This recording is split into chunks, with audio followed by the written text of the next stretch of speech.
Fala aí, meus caros, minhas caras, tudo bom? Faz um tempo que eu não tô sem fazer vídeo, né? E inclusive tô devendo vídeo lá na série dos filmes e tal. Mas o Jones Manuel, ele gravou um vídeo nesse último domingo aí, cujo título é Eleição de 2026. Lula, a esquerda radical e o perigo da extrema-direita. Que me instigou a fazer esse vídeo aqui. O vídeo dele é uma resposta, em partes, ao Pedro Ivo, tá? E ele discute aí qual para ele é a estratégia que deve ser seguida pela esquerda comunista em 2026 e inclusive cita nomes aí que ele acha que devam compor. Ele fala que existem 4 nomes que estão na mente dele. Um deles é o Glauber Braga, que devem compor aí uma chapa para a eleição presidencial. Eu tenho algumas opiniões a respeito disso, pretendo informá-los aqui a respeito dessas opiniões. E discutir assim o que é que esse caminho aí que o comunismo e o webcomunismo estão trilhando, assim, que eu vejo como um caminho. Não é tão antipetista, mas é antipetista sim, tá? E que deve pautar aí os próximos anos aí do movimento como um todo, né? Primeiro vamos fazer aqui 2 disclaimers sobre relevância, né? Primeiro, o disclaimer que o próprio Jones faz no vídeo dele. O comunismo no cenário nacional é muito lateral ainda. Eu concordo com ele que não é tão importante assim e que, apesar de ter sua contribuição aqui e ali, não é ele que vai decidir as eleições, tá? Eu concordo com ele nisso. E o segundo disclaimer é sobre relevância, é a minha relevância. Eu não pretendo aqui mudar a opinião de ninguém, nenhum desses grandes aí, e não vejo como eu poderia, tá? Então, eu só vou aqui dar meus palpites, porque eu quero deixar registrado para eu mesmo ver depois e ver se eu acertei, se eu errei, o que é que eu errei, o que é que eu acertei. Enfim, e assim, vai ser foco sobre a eleição presidencial. Não vou falar aqui sobre governador, essas coisas. Falar um pouco só sobre o parlamento e vamos que vamos. Mais um disclaimer aí sobre os termos que eu vou usar: antipetismo e webcomunismo. Cara, são termos que pode rolar uma discussão aí longa a respeito do que significam, tá? Mas eu não vou fazer essa discussão aqui. Você interprete aí o que você quiser a respeito desses termos, tá? Todo respeito, não tenho paciência. Dito isso, eu queria começar contando uma historinha e falando sobre uma dicotomia, né? Que eu vejo que existe quando você é um governante ou se pretende líder político, tanto em democracias representativas, que como a gente tem no Brasil, como em outros sistemas, tá? Existe uma dicotomia básica que é entre você representar os interesses atuais da população e agir para mudar, de certa forma, esses interesses, tá? A gente vê, por exemplo, posturas comunistas que a maioria da população não concorda. Por exemplo, se a gente for perguntar hoje às pessoas se elas concordam com a socialização dos meios de produção para controle pela classe trabalhadora, a maioria das pessoas com certeza vai dizer não. Isso não exime o comunista de tentar mudar essa realidade, certo? Então, não é porque a realidade está aí que ela não pode ser mudada. Então, uma das coisas que você pode se propor é tentar mudar essa realidade. Fazendo, sei lá, espalhando a ideologia da forma que você achar melhor. Porém, também há que se governar de alguma forma, certo? Então, se você quiser participar da política, você tem que representar os interesses de alguma forma para te colocarem lá. Dessa forma, há uma dicotomia aí, porque se você representar os interesses, você não vai representar esse interesse aí exatamente comunista da população. Então, você não conseguiria ganhar uma eleição presidencial, por exemplo, com dizeres comunistas nessa situação que a gente está agora. Então, e essa é uma dicotomia que uma vez o Jones estava no Twitter, quando eu tinha Twitter ainda, hoje não tenho mais, e ele estava falando sobre alguma coisa a respeito do Lula, que ele não estava sendo combativo o suficiente, provavelmente algo desse tipo. E eu dei um RT e falei assim, olha, o Jones aqui mostra um exemplo dessa dicotomia, certo? Que o Lula, ele escolhe muito mais representar do que agir para mudar os interesses da classe da população. E eu lembro que na época o Jones até curtiu, porque eu acho que ele lê mesmo a maioria dos comentários, porque eu tinha pouquíssimos seguidores e ele se deu tempo de dar curtida, né? Então, tem essa historinha aí de que, assim, é uma dicotomia que existe, tá? E é uma dicotomia que o Jones sabe que existe. E que eu acho que é importante saber que existe esse tipo de dicotomia. E tem outras também a respeito do paradigma, né? De você querer ser um governante. E aí eu quero trazer uma citação aqui de música, porque eu vou fazer isso a partir de agora, né? Trazer citação de música. E citação de música, né? Vamos lá. O que você quer ser quando você crescer? Alguma coisa importante? Um cara muito brilhante? Quando você crescer.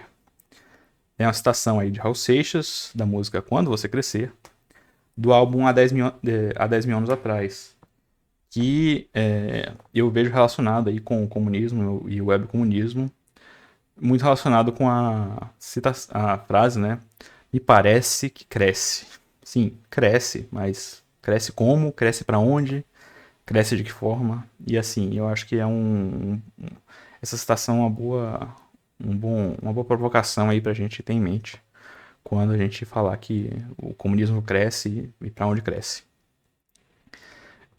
Bom, eu vejo que o comunismo e o webcomunismo, né, eles têm principalmente o webcomunismo, ele tem umas crises que vão passar, tá? Porque toda, todo movimento que se pretende a crescer vai passar por momentos de estagnação, tá? Eu tô chamando aqui esse momento de crise. Então, no início aí da década de 2020, o webcomunismo cresceu bastante, certo? Mas aí depois da eleição teve uma certa diminuição do crescimento que volta assim em partes, tá?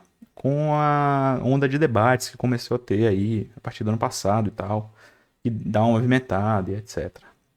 Eu vejo que é bem provável que a gente vai passar por mais crises de estagnação assim no crescimento, tá? Eu acho que é natural, não se pode crescer sempre a velocidade da luz, e não acho que seria bom, né? Então, é um momento de crise que deve se aproximar aí, porque essa onda de debates ela tem seu teto também, que vai bater, certo? E aí vai precisar ser uma nova reinvenção desse webcomunismo, de tomar comunismo pelas redes, se a gente se propor a isso, né? Então, eu vejo como uma crise vindoura e que não tem como escapar, certo? E que, assim, o comunismo e o webcomunismo já estão tomando uma posição que eu vejo que, assim, vamos falar na verdade, na real, né? Existe o petismo há muito tempo no Brasil e há muito tempo no Brasil também existe um antipetismo. Muitas pessoas já falaram a respeito disso, tá? Eu lembro de um vídeo da Sabrina Fernandes que ela analisa tipos de antipetismo e tal. Mas também é inegável que existe um antipetismo na esquerda. E, assim, o que o webcomunismo hoje se propõe, ele é diferente do que ele se propunha ali antes da eleição de 2022 e um pouco depois, tá? Pelo que eu vejo. Que era tratar de diminuir esse antipetismo. Então, agir, né, para mudar mais a população no sentido de diminuir o antipetismo, porque se entendia naquela época que isso seria necessário para retirar o Bolsonaro do poder e tal, e, enfim, e manter um governo Lula razoável e etc. Mas hoje eu vejo que a maioria dos criadores está mais na representação desse antipetismo de esquerda e, assim, fazendo críticas ferrenhas, não que as críticas não devam ser ferrenhas ou não devam ser feitas, mas que é uma escolha que foi feita, certo? Então, assim, sem querer, assim, falar de dar um juízo moral sobre isso, é uma escolha e o Jones, ele representa bastante essa escolha, certo? De atacar frontalmente o PT pela via de esquerda. Não que ele nunca tenha atacado antes, mas hoje é uma posição editorial bem clara dele, digamos assim. E bom, isso já foi feito antes, tá? Em que sentido já foi feito antes? Durante a história do PT, a história do Brasil, o PT tem hegemonia aí desde que ganhou essa hegemonia do PDT lá na década de 90, né? Os dois disputavam e o PT tomou essa hegemonia aí a partir da eleição de 94, como o próprio Jones diz no vídeo dele, e manteve essa hegemonia até hoje. Dentro nesse tempo todo, existiram outros movimentos que tentaram combater pela esquerda e tentaram, de certa forma, ter seu espaço e que falharam miseravelmente, tá? Em conseguir esse espaço. Eu cito primeiro o PSTU e PCO, que saíram do PT ainda no início da década de 90 e que foram sempre muito laterais, e apesar do PSTU e PCO tem alguns sindicatos e tem algumas coisas aqui e ali, mas eles nunca conseguiram relevância no âmbito nacional, certo? Então, até hoje são muito laterais, vamos dizer assim, apesar de poder se enxergar valor no que eles fazem. Nas décadas de 2000 existiu o racha do PSOL, né, que criou o PSOL, que também se propõe a um viés com viés de esquerda e alternativo ao petismo, mas que o PSOL acaba por, pelo menos na sua maior parte, digamos assim, a maioria dos parlamentares hoje do PSOL é muito mais alinhado ao PT do que contra o PT, certo? Então, mesmo que se tornou uma alternativa, eles retornaram ao PT. Ali em 2010 e 2014 tem a Marina Silva, que tenta correr também pela esquerda. Ah, mas a Marina era centro-direita, tá bom. Então, tem a sua opinião. Ela tenta fazer um debate mais à esquerda, tentando se desvencilhar do PT, e hoje ela está no governo, certo? O time dela todo está no governo. E mais recentemente temos aí o Ciro. O Ciro que tentou caminhar por pernas próprias aí em 2018 já. Teve toda aquela história da eleição e etc. E o que ele fez depois e etc.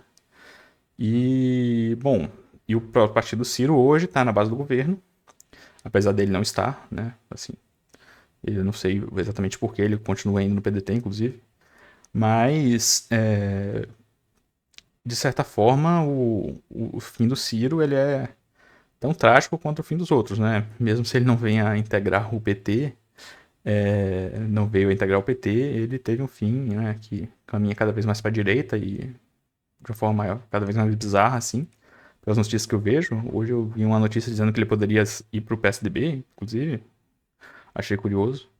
Mas, assim, nenhum dessas tentativas de se criar uma esquerda não petista, para não dizer antipetista, certo? Ela deu certo de uma maneira satisfatória, tá? Pelo menos na minha visão.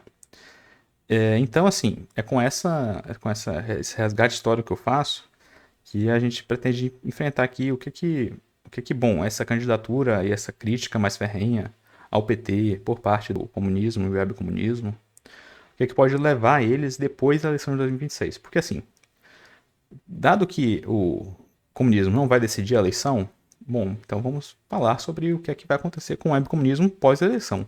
Eleição, certo? Eu acho que é uma análise possível de ser feita.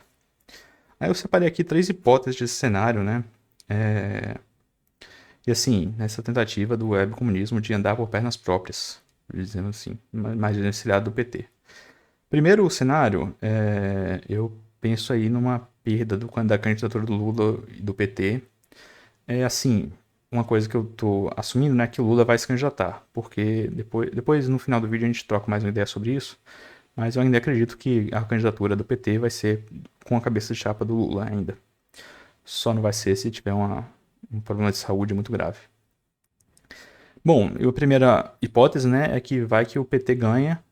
Desculpa, a primeira hipótese é a perda, né? Se o Lula e o PT perdem a, a, a, a eleição presidencial. Bom, o que vai acontecer, assim como aconteceu em 2018, é que o petismo e todas as suas esferas vai procurar culpados, né? Assim, por mais que se pese que o Ciro realmente tenha ido para Paris, tenha se ausentado dos seus deveres políticos, tanto em 2018 quanto em 2022, no segundo turno, né? Isso só cola muito porque o PT faz questão de encampar essa luta, entendeu? E a militância petista faz questão de encampar. Então, vai que o PT perde. Bom, o comunismo, o webcomunismo, tem que estar pronto para, assim, uma candidatura, mesmo que ganhe 1%, vai haver uma crítica ferrenha a essa candidatura por ter desmobilizado, por não sei o que, etc. E assim, é só ver a história do petismo para saber que isso vai acontecer. O que vai criar uma maior inimizade ainda entre o PT e o webcomunismo.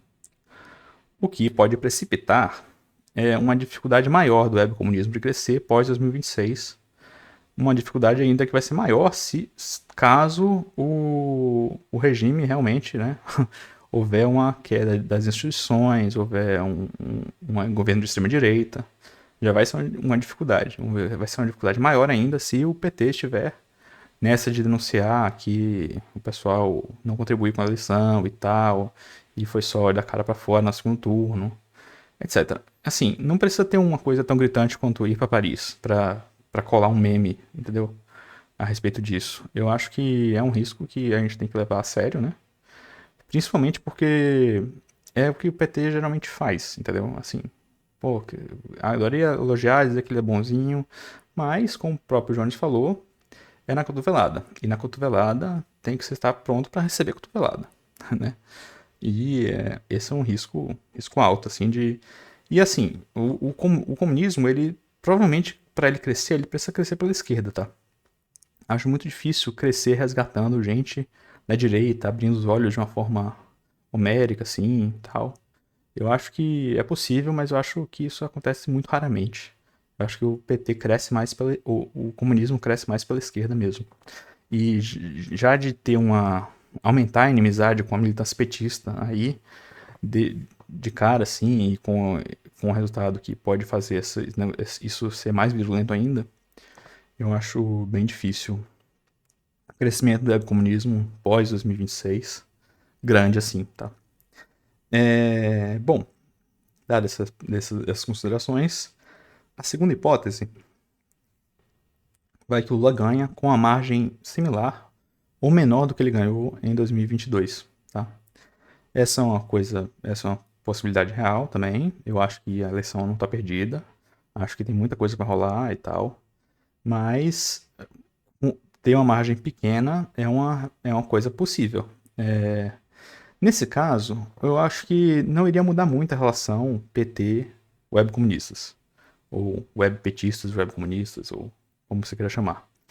Ia continuar em inimizade, mas não é algo que, como o PT ainda estaria no governo, o comunismo aí poderia ser até mais crítico, ferrenhamente, ao PT, pois daria esse espaço, eu acho.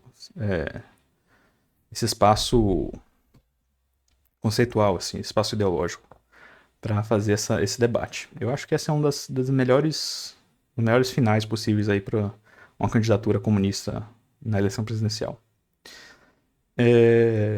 Então, assim, eu acho que fica mais ou menos o jogo como está agora, como se deu agora, né? É certo que também isso vai provavelmente causar uma vitória desse tamanho, sem mudar mais o Congresso para a esquerda, ou mais o Senado para a esquerda, mais a Câmara ou o Senado, né? Eu acho que isso vai fazer o Lula ficar onde está, na direita, né? Sendo neoliberal, como vocês podem chamar, e não vai mudar muito, o que talvez seja bom para o webcomunismo lá em 2030, sei lá. Mas é uma possibilidade.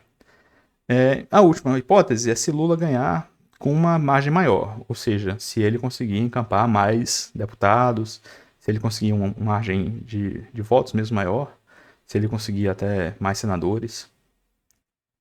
Nesse caso, eu acho que o webcomunismo ele vai ser um pouco desmoralizado, porque um argumento que o PT vai usar com certeza é que, bom, tá vendo, vocês não precisam nem de vocês pra gente ganhar uma coisa melhor. Vocês vieram com essa campanha virulenta aí pra cima da gente e a gente se virou, entendeu? A gente é quem faz acontecer e tal. Eu acho que isso teria seu lado bom pro webcomunismo, inclusive, tá? Mas é uma coisa que o webcomunismo teria que estar pronto para responder, certo? Bom, por que que a gente não consegue encampar nada e tal? E mesmo assim o petismo consegue sobreviver e consegue ir mais longe ainda do que já foi hoje. Eu sei que assim, no momento o governo Lula passa por crises de aprovação, né? Então essa possibilidade é um pouco mais remota, mas eu não vejo como impossível, dado que o próprio Lula já reverteu aí crises de igual intensidade. Concluindo então, né, eu não vejo muita esperança do webcomunismo crescer tanto pós a eleição de 2026, se o principal mote a partir de agora, ou um dos principais motes, for essa candidatura que seja adepta do comunismo para ser profissionalizada e tal, e com força, sim, com a crítica neoliberal, crítica ao PT neoliberal e etc. Eu não vejo que isso vai ajudar muito o comunismo a crescer, ou o comunismo em si também, né, no Brasil. É claro que pode-se fazer ressalvas, né, porque uma ressalva é que é o seguinte: bom, se eles não fizerem isso agora, quando é que vai fazer? Porque o projeto do comunismo não é o projeto do PT. Não é ceder ao neoliberalismo e nada disso. Então, alguma hora isso vai ter que ser feito. É um pouco que o Ciro Gomes também argumentava, tá? Que em algum momento ele tem que andar com as pernas próprias, em algum momento tem que ser diferente para fazer diferente. E esse é um argumento muito bom, que eu não posso combater assim de uma forma muito forte, né? É um argumento bom. Eu só acho que talvez não seja o melhor momento para fazer isso. Mas eu acho que não tem muito o que fazer a respeito, que se vá em frente com essas candidaturas, né? E etc. Vocês podem perguntar também, e sua torcida, o que você torce para acontecer? Bom, pessoalmente, eu torço para, em vez de fazer uma candidatura presidencial forte, eu torceria para os comunistas fazerem candidaturas legislativas fortes. Eu acho que esse deveria ser o mote, tá? Inclusive, mesmo com as críticas ferrenhas ao PT e tal, inclusive eu sei que pode ser que essa candidatura à presidência seja um mote para a candidatura legislativa e pode ajudar realmente e tal. Eu acho que esse deve ser o foco, tá? Se forem perguntar minha opinião por aí e tal. Porque eu acho que mesmo se a esquerda perder em 2026, eu acho que vai ser muito importante ter pelo menos um comunista lá e tal. Inclusive, me chame aí se for ter candidaturas aí no São Paulo, Rio de Janeiro, etc, para ajudar.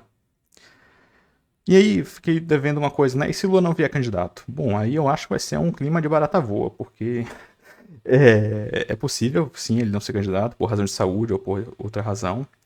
Eu não acho que ele vá abrir mão de ser candidato, porque ele já não abriu mão de ser candidato muitas vezes, tá? O histórico do PT é sempre apostar no Lula, mesmo com ele preso e não podendo concorrer em 2018. Essa foi a aposta. É uma aposta que deu certo no longo prazo para eles, porque veja que eles estão de novo na presidência. Então eu vejo que eles podem ter aprendido com isso, ou seja, querendo manter essa aposta no Lula. Então eu acho que só se ele tiver realmente muito ruim de saúde que ele não vai concorrer. Mas se isso acontecer, dele não concorrer, eu vejo que, por exemplo, principalmente o PSB, que hoje está mais forte, eu acho que ele poderia até lançar um Alckmin da vida para a presidência. Não acho que caminharia junto com o PT necessariamente. Eu acho que outras forças, até o próprio pessoal que está hoje com o PT, pode desistir de estar com o PT, a parte que está com o PT, certo? Então, acho que vai ser um clima de barata voa. Eu acho que pode surgir muitas candidaturas de esquerda, assim como muitas de direita também. Pode ser uma relação muito interessante para os webcomunistas, inclusive, e para os comunistas em geral, com essa abertura. Então, vamos ver, né? Eu só não acho que vai acontecer, tá? Bom, essa era a minha opinião a respeito de todos esses assuntos. Espero que tenham gostado. Se não gostaram, reclame muito aí nos comentários. Se não gostou, principalmente, se inscreva para passar mais raiva depois. Ative o sininho para sempre receber uma raiva inesperada no seu dia. Mas se gostou, curta, compartilhe, etc. Comente. E bom, muito obrigado aí pela atenção e até a próxima.